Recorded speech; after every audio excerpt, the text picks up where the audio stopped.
Les informations, comme elle a si bien annoncé, nous avons le plaisir de recevoir M. Mamadou Wane, dit Mao. Vous êtes sociologue, bonsoir. Bonsoir, M. Der. Mao, pourquoi vous êtes bon, adepte de Mao? Oui, une vieille histoire qui remonte depuis mai 68. Vous êtes un 68ard donc? Je suis un 68ard, maoïste des premières heures, voilà. Voilà. Alors, vous êtes sociologue donc, spécialiste en analyse institutionnelle. L'actualité, c'est la constitution du nouveau gouvernement avec Amadou Ba comme Premier ministre. Qu'est-ce que cela vous inspire? Bon, moi, ce que ça m'inspire, c'est que c'est un gouvernement qui est venu à un moment quand même historique pour le Sénégal. Parce qu'on sort d'une élection législative où on a vu que quand même il y a ce qu'on appelle l'équilibre des forces au niveau politique. Le fait majeur, c'est que pour la première fois, l'opposition au Sénégal a un bloc qui est quand même important et a gagné les principales villes, les principales cités religieuses. Et je pense que quand même, ça c'est le fait majeur. Donc le gouvernement est intervenu aussi dans un contexte de crise sociale aggravée, de crise économique et de crise des valeurs, aussi bien au plan politique, valeurs culturelles, et dans une situation, à mon avis aussi, où le vivre ensemble est quand même aujourd'hui dans une situation de choc. Donc on est dans une crise sociétale. Et au plan politique, les rapports de force se sont inversés. Vous parlez de vivre ensemble mis à mal et le président Macky Sall en a parlé dans son discours la veille de la constitution du gouvernement, c'était vendredi dernier justement. A-t-il pris en compte pour vous dans la constitution de ce gouvernement de ce vivre ensemble? Bon, moi je ne crois pas qu'il a pris en compte dans la constitution du gouvernement. Pourquoi?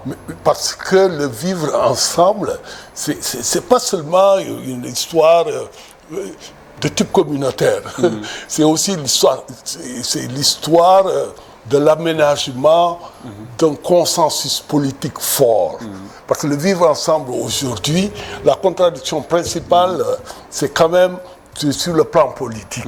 Et est-ce que sur le plan politique, on a eu un gouvernement qui reflète les élections, le résultat des élections? Je ne pense pas.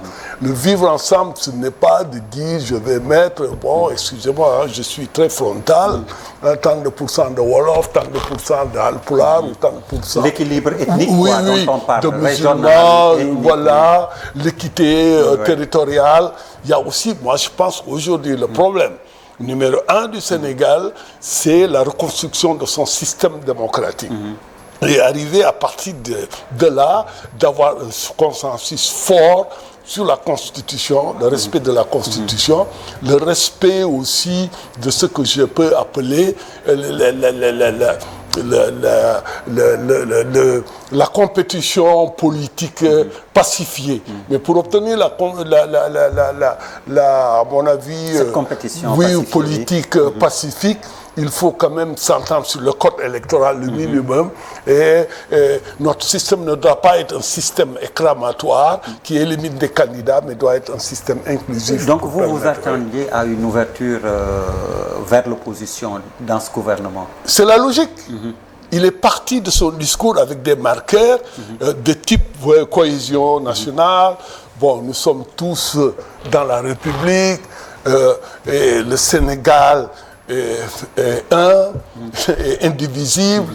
Voilà, moi, dès le départ, les marqueurs, c'était quand même les marqueurs qui devaient conduire à ce que j'attends, un appel à une cohésion nationale sur le plan politique, et sa traduction devait être tenir compte quand même du fait historique que l'opposition pour la première fois est très représentée. Vous parlez de marqueurs, il y a également des marqueurs sociaux. Est-ce que ce gouvernement prend en charge ou va prendre en charge ces urgences, ces priorités au plan social? Bon, moi je pense que, vous savez, dans un discours, il y a ce qu'on appelle le côté formel. Le côté formel, il peut être nickel. Aujourd'hui, bon, il y a une forte demande, hein, il y a une forte demande sociale hein, pour aujourd'hui préserver le pouvoir d'achat. Faire en sorte qu'une partie des Sénégalais ne se trouve pas dans l'exclusion sociale. Le coût de la vie est extrêmement éprouvant. Je n'ai même pas dit élevé, éprouvant pour la large majorité des Sénégalais. Hein, des Sénégalais. Donc, à mon avis, bon, c'est vrai, il a parlé du pouvoir d'achat. Mais est-ce qu'aujourd'hui, hein, les politiques qui sont proposées seront à même, à mon avis, oui, d'une part, et de produire des résultats immédiats. Par exemple, il n'y a pas le ministère de l'économie, à mon avis, sociale. Moi, je pense que c'est très important aujourd'hui que dans la lisibilité politique, dans la lisibilité, l'offre politique du gouvernement, qu'on voit carrément, pas seulement des subventions. Donc vous ne vous retrouvez pas dans le développement communautaire, c'est des gadgets pour moi. Le développement il y a le ministère occupé par ça. Oui, non, mais ça, c'est des gadgets qui viennent... Bon, je m'excuse, j'ai rien contre la Banque mondiale, les machins, etc., l'approche communautaire. Le problème, c'est pas ça, c'est un problème structurel de fond. Je suis d'accord avec l'approche communautaire. L'approche communautaire, il faut, à mon avis. Hein, on a quand même eu beaucoup d'expérience sur cette approche, on peut capitaliser là-dessus. Mais aujourd'hui, les problèmes qui se posent et les solutions, c'est au niveau macro d'abord que ça doit se passer. Et il n'y a pas de lisibilité au niveau macroéconomique. Quelles sont les décisions, les 2 ou 3 décisions majeures sur le plan économique qui vont montrer qu'aujourd'hui, qu'on va s'occuper des classes laborieuses. Et aujourd'hui, le fait que les classes moyennes aient massivement voté pour l'opposition doit interroger le pouvoir. Pourquoi les classes moyennes? Parce que les villes, c'est les classes. Les classes moyennes se trouvent dans le tissu urbain. Or, vous prenez toute la région de Dakar, je ne sais pas si vous connaissez le tennis, c'était le grand chelem, véritablement. C'est-à-dire que le pouvoir a perdu toute la région de Dakar. Le pouvoir a perdu 80% des villes, à mon avis. Bon, des villes, je ne dirais pas, bon, comme l'autre, c'est là où il y a l'électorat intelligent, ce n'est pas ça le problème. Mais pour caricaturer comme vous, Denis, je réfléchissais comme ça, on va faire, pour le Grand Chelem, on va parler pas seulement de Dakar, mais Dakar, Thiès, Touba, une 4e ville qui pourrait compléter. Mais Bourg, Saint-Louis, voilà, d'accord. Thiès. Voilà, c'est pour faire bonne mesure par rapport Mais Thiès, vous avez Thiès, vous avez Bourg, vous avez Kaolack, vous avez Ziguinchor, vous avez Saint-Louis, vous avez Touba, qui est la 2e ville du Sénégal. Non, comme je vous dis, c'était pour vous rejoindre sur votre métaphore, parce que pour faire le Grand Chelem, ce sont les 4 villes, Paris avec Wimbledon. Absolument. On a également Melbourne, on a l'US Open. Et l'autre, Flushing Meadows, tout ça. Oui. Bon. Il y a le 4e qui m'échappe. Oui, Wimbledon, il y a Wimbledon. Oui, c'est bien, Wimbledon en Angleterre. Oui, il y a, absolument. Bon, c'est une image. Il y a Melbourne, oui, comme c'est une image. Garros, et l'US Open. Voilà, oui, on est complet. On est complet. C'est une image que je voulais donner. Oui, bien et sûr. dans les analyses, on ne tient pas compte de ça. Et comme vous dites, le pouvoir a raté le Grand Chelem. J'ai dit qu'ils ont raté. Quand vous perdez toute la région de Dakar, vous perdez Thiès. Et c'est l'opposition qui remporte. Thiès. Même là où le pouvoir a gagné, ils ont perdu les capitales régionales. Les capitales régionales qui ont de la signification économique, politique. Bon, je ne discrimine pas les autres, mais c'est quand même dans votre... Mais justement, est-ce qu'on ne va pas vous répondre qu'une voix de Dakar égale une voix de Kédougou? Non, mais on ne le voit pas comme ça. C'est-à-dire que pour moi, en tant que sociologue, je vois les indicateurs. Je vois, par exemple, l'élection locale. Vous prenez l'élection locale. L'opposition a gagné, c'est comme des prises de Bastille. L'opposition a gagné des villes qu'elle n'avait pas. Vous comprenez? Même son score, si vous prenez le suffrage universel, c'est un indicateur de progrès. L'élection législative est venue amplifier cela. Moi, je serai le décideur numéro 1 dans ce pays, je vais tenir compte de ça. Mais je ne veux pas dire que je vais former un gouvernement de combat contre ça. Parce que pour arriver à ça, à Donc inverser. pour vous, oui, justement, il est pour vous quasi impossible de renverser la tendance pour vous. Mais pour moi, les indicateurs, pour qu'ils bougent de 1 à 2% à 5%, il faut quand même une durée. Je ne vais pas dire une longue durée. 16 mois pour vous, c'est... Pour moi, Le délai est c'est trop voir fort. les choses, aussi bien sur le plan économique que sur le plan politique. Renverser la tendance, je n'ai pas dit qu'on ne peut pas renverser la tendance, mais renverser la tendance de manière significative, bon, je donne ma langue au chat. On pourrait également vous rétorquer qu'une élection législative, une municipale, n'est pas la même qu'une présidentielle. Non, mais c'est-à-dire que... On n'a pas les mêmes référentiels. Non, c'est-à-dire que c'est une tendance. Et la tendance risque de se prolonger. Pourquoi il y a cette tendance? C'est parce qu'il y a ce que j'appelle, d'abord, l'effondrement du pouvoir d'achat. La perte des classes moyennes qui sont dans l'insécurité sociale, l'insécurité économique. Je donne seulement les classes moyennes. Oui. Pour le reste, c'est la grande survie.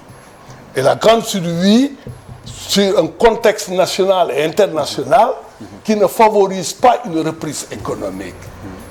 Et même s'il y a une reprise économique, le système n'est pas assez orienté vers ce que j'appelle les stratégies de réinclusion sociale. Alors, comme on est dans la structure des votes, dites-moi, Mamadou Mao, est-ce qu'on ne va pas vers l'opposition d'un vote du grand centre face à un vote rural?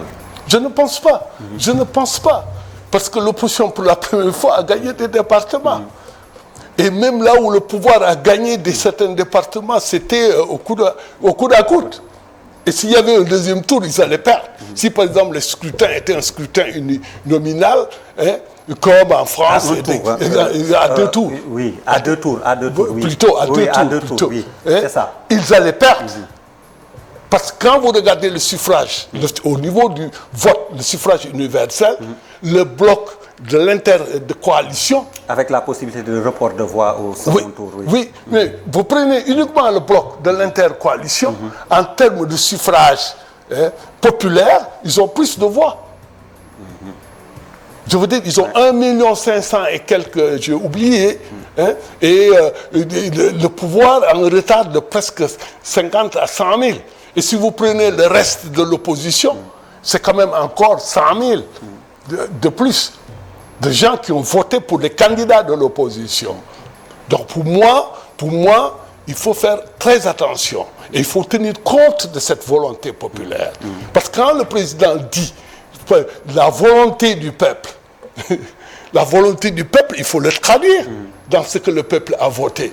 Vous ne pouvez pas dire, je tiens compte la volonté, saluer la façon dont s'est passé le suffrage, chanter l'éloge du système démocratique sénégalais, parler au nom de la souveraineté du peuple, et résultat des courses, vous allez dans un gouvernement et on revient à des positions de combat encore, sur le plan politique. Donc vous n'êtes pas d'accord avec l'appellation gouvernement de combat. Puisqu'on parle de ces élections avec la 14e législature, la rupture avec cet équilibre dont vous parlez à l'Assemblée nationale, va-t-on vers la rupture si on voit ce que la rentrée parlementaire a donné véritablement? Non, mais c'est-à-dire que moi, ce qui m'intéresse, c'est pas la caricature, les micros arrachés par-ci, par-là, c'est pas ça le plus important. Les questions de fond, c'est qu'effectivement, aujourd'hui, il est temps de stabiliser. C'est-à-dire, il y a eu des questions qui ont été posées et qui n'ont jamais été posées à l'Assemblée. La pluralité des candidats pour occuper le poste de président de l'Assemblée nationale. Et les gens, et le règlement intérieur, peut-être, les gens n'étaient pas préparés à ça. Et les gens aussi oublient que, par exemple, la rupture aussi, c'est pas seulement dire, bon, on va être tous gentils, on va être tous polis, etc. Mais c'est aussi, l'Assemblée, c'est le lieu de prolongement de lutte qu'il y avait avant. Parce que l'Assemblée, c'est l'aboutissement du système, comme on dit, le processus de vote législatif. Et déjà, il y avait beaucoup de problèmes. Et moi, je trouve qu'il faut être naïf pour s'attendre qu'aujourd'hui, pour la première fois que les deux blocs sont là, qu'il fallait se trouver dans une situation de pacification des deux côtés. Il faut y travailler, à mon avis. Alors, vu le temps qui nous est imparti, abordons très rapidement la 77e session ordinaire de l'Assemblée générale de l'ONU à New York en ce moment même, avec le discours du président de la République. Vous l'avez suivi avec l'élément de Sarah Cissé. C'est l'octroi d'un siège à l'Afrique au G20, mais également l'Afrique qui a assez subi, selon les propos du président de la République. Qu'est-ce que vous en pensez? Bon, moi, c'est-à-dire que moi, je me mets dans une perspective de combat. Franchement, oui, non, mais il faut la mendicité pour avoir un poste là, franchement, il faut couper avec ça. Il faut des rapports de force. L'Afrique peut peser sur le plan économique, sur le plan politique. Mais pour que l'Afrique pose sur le plan économique, nous avons les ressources les plus stratégiques sur cette terre-là. Nous n'utilisons pas ça assez dans la production de rapports de force. Vous comprenez? Nous n'avons pas aussi, sur le plan politique, des initiatives majeures. Si aujourd'hui on était arrivé aux États africains unis, une véritable force politique au niveau du continent, même si on ne peut pas aller vers l'unité politique tout de suite, avoir un seul gouvernement, mais l'Afrique peut avoir des ministères communs, à mon avis, la défense, les affaires étrangères, et on va peser beaucoup plus que maintenant. Mais le fait de dire, nous voulons... Bon, c'est un repire, mais moi je suis un combattant, je reste combattant, il faut que l'Afrique se batte à la rigueur. Et est-ce que le système des Nations Unies va encore rester avec cette crise de la guerre de l'Ukraine et le fait de marginaliser la Russie qui se retrouve avec la Chine et l'Inde? Attention, on ne sait pas où on va. On ne sait pas où on va. Parce que sur le plan, à mon avis, les Nations Unies servent beaucoup plus les pays occidentaux que nous. Bien sûr, la Russie est là-bas, la Chine a le veto, mais si on dit la réalité... Et pour je pense qu'il l'a dit dans son... Je vais vérifier dans son discours. Vos ennemis ne sont pas nos ennemis. Oui. Je pense bien que le président a eu à le dire. Oui, il a dit que l'Afrique ne peut pas être le siège en parlant de l'apport qu'on peut avoir pour trouver une solution à la guerre d'Ukraine, etc. Nous avons assez de guerres chez nous. Il faut d'abord trouver des solutions ici. Exact. Bon, je veux bien, franchement, je veux bien. Tout le monde, tous les patriotes dans le monde, tous les démocrates dans le monde veulent qu'il y ait la paix partout dans le monde. Mais à mon avis, essayons de trouver d'abord des solutions. Parce que aussi, les crises politiques à l'intérieur de nos pays, c'est des situations de guerre aussi, également. Monsieur Mamadou Wane Mao, je vous remercie. Merci également et je remercie tous vos téléspectateurs. C'était un plaisir de vous recevoir. Merci à vous également, mesdames, messieurs, de nous avoir suivis. Excellente suite de programmes sur la TFM, la télévision Futur Média. Merci, bonsoir.